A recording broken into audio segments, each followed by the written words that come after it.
महोदय, यह भी विचार किया गया है कि जो व्यक्ति समाज में काम करता है, चाहे आविष्कार का काम करे, चाहे दूसरा कोई काम करे, उसको उस काम में तब तक सफलता नहीं मिल सकती है जब तक कि समाज का सहयोग या समाज ने जो परिश्रम किया है या कुछ आविष्कार किया है उसका उपयोग उसको प्राप्त न हो, उसका उपयोग वह न कर सके।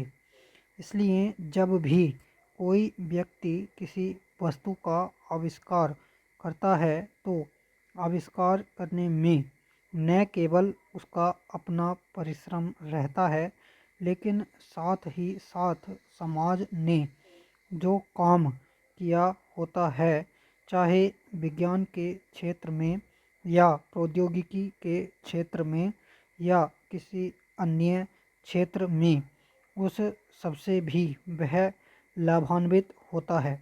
इसलिए जब हम किसी आविष्कारक के किसी आविष्कार के अधिकार की रक्षा करना चाहते हैं तो उसके साथ साथ यह भी विचार हमारे दिमाग में आता है, जिस व्यक्ति ने समाज की सहायता से आविष्कार किया है उस समाज को भी उसका फल अधिक से अधिक मिलना चाहिए।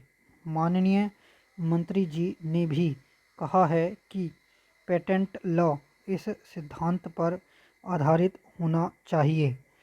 मैं समझता हूँ कि पेटेंट लॉ के पीछे दो सिद्धांत निश्चित हैं। पहला सिद्धांत तो यह है कि जो व्यक्ति परिश्रम करके, धन लगाकर, अपना दिमाग लगाकर किसी वस्तु का आविष्कार करता है, उसके तथा अपने परिवार के लोगों के अधिकारों की जहाँ रक्षा होनी चाहिए, उसके साथ ही साथ जैसा मैंने अभी कहा है, कोई व्यक्ति समाज में व्यर्थ में काम नहीं करता है, वरन पिछले समाज के लोगों ने जो जो काम किए होते हैं, चाहे विज्ञान के क्षेत्र में या प्रौद्योगिकी के क्षेत्र में या किसी अन्य क्षेत्र में, और जिनके आधार पर वह कोई आविष्कार करता है, उसको उसका प्रतिफल तो मिले, लेकिन जो परिणाम हो उसका प्रतिफल समाज को भी मिलना चाहिए।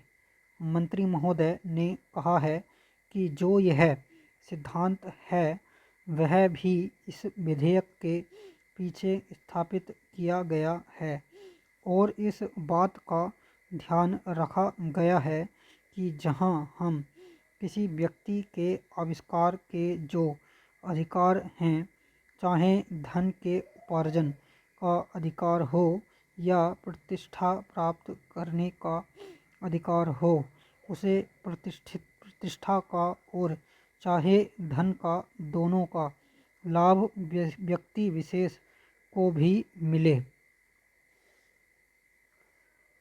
महोदय, देश में जो उद्योग धंधा चल रहा है या देश की उन्नति करने का, देश में समृद्धि लाने का जो वैज्ञानिक या प्रौद्योगिकीय आविष्कार हो रहा है, उसमें भी उसका उपयोग पूरा पूरा हो। यदि ऐसा हो तभी मैं समझता हूँ कि हमारी पेटेंट प्रणाली सफल सिद्ध हो सकती है।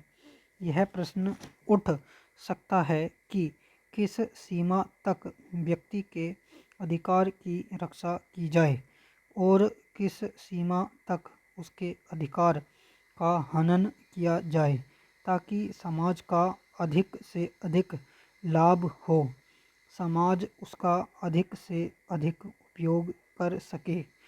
एक दृष्टिकोण जो इसके पीछे है, हमें इस बात का अभिमान है कि हम 101 करोड़ हैं। हमारी कई जातियां, कई धर्म, कई भाषाएं और कई प्रकार के रीति रिवाज हैं। इस विविधता से हमें लाभ उठाना चाहिए, किंतु आज भेदभाव का भूत हमारे सिर पर चढ़ रहा है। भारत को स्वतंत्रता मिली है, इसका अर्थ यह होना चाहिए कि गरीबों की सेवा के लिए आज तक हमें जो सुविधाएं उपलब्ध नहीं थीं वे मिली हैं।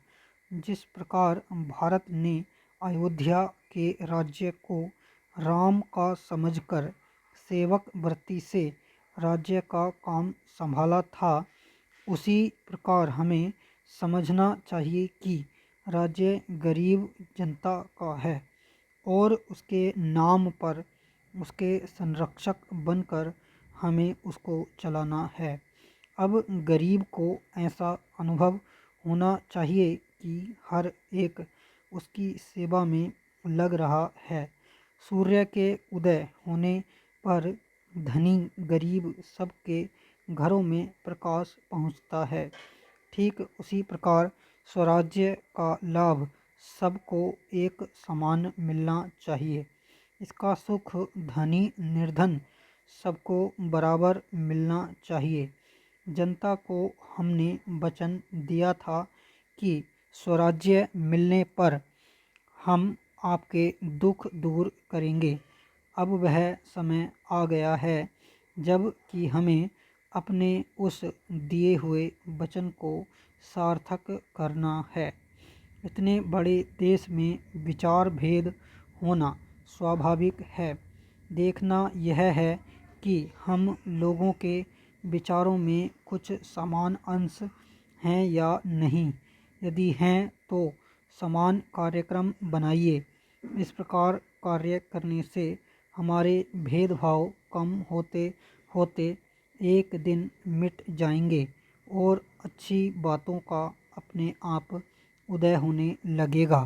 अगर उसी प्रकार भेद स्थापित करने का प्रयत्न किया गया तो लोग सत्ता के पीछे पड़ जाएंगे और स्वराज्य प्राप्त होने का आनंद हम लोगों को नहीं मिल सकेगा।